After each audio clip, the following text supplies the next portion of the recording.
سلام دوستان، من ابوالفضل هستم. به کانال ما خیلی خیلی خوش اومدید. امیدوارم شب خوبی رو داشته باشید و شب همگیتون بخیر باشه. اومدیم با یه آموزش جدید. اولین ویدیومون هست در کانال ترفند گیم که ممنون میشم اگه این ویدیو رو هم لایک کنید و کانال ما هم سابسکرایب کنید.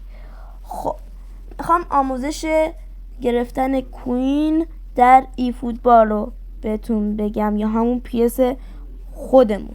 شما وارد PS که شدید، PS 24 میزنید، همین سب میکنیم تا وارد بازی بشه. و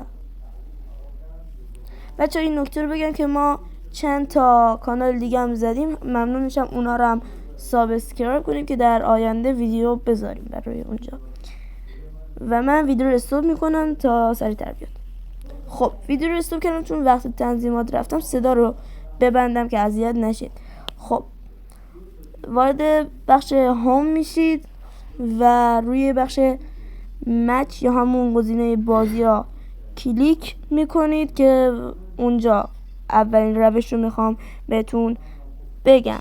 وارد روی بخش مچ کلیک کنید، ایونت پی وی رو میرید، وارد بخش ایونت پی وی میشید و اینجا که بگردید چند تا گزینه میاد که اینجا اولین روشمون رو میخوایم بهتون بگیم که وقتی که روی گزینه بزنیم اینجا روی این قسمت اولین بازی که شما پیروز بشید بهتون 50 تا کوین میده که این خیلی خوبه. وقتی که گرفتید دیگه نمیتونی بگیری. اگه مثلا دوباره برین 100 تا از اون جی پی ها به ما میده که خیلی ارزش خاصی نداره.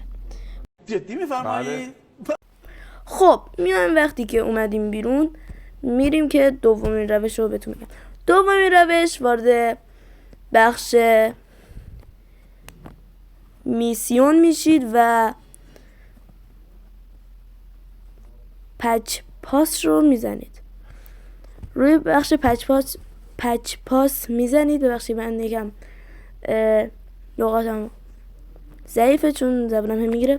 و وارد این بخش که شدید اینجا 3 گزینه هست که گزینه اول بهتون یکی از این XP ها میده. گزینه دوم 250 تا کوین میخواد که وقتی که اینجا رفتید ولی بگردید 50 تا به شما میده. وقتی که شما برین اینا رو پر کنید و 50 تا میده و تقریبا تو این همین ستون دوم 200 تا کوین میتونین دریافت کنید و ستون سوم 400 تا کوین دریافت میکنید که برای اینکه اونو باز کنید 500 تا کوین باید بدین که این خیلی بده. و این روش دوم. خب برای روش سوم شما صبر میکنید تا بیاد.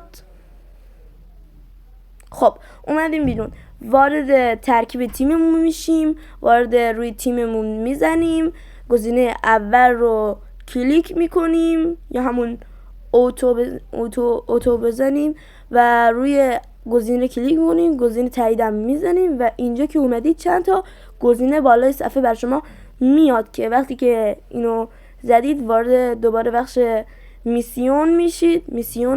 میسیونز ببخشید انگلیسی ضعیفه. میسیونز میشید و وارد این بخش که شدید 2 تا عکس مسی هسته. عکس مسی اونجا اونا براتون باز میشه و روی گزینه دومش 200 تا به شما کوین میده که هر یه بسته 100 تا داره توش که این روش سومه.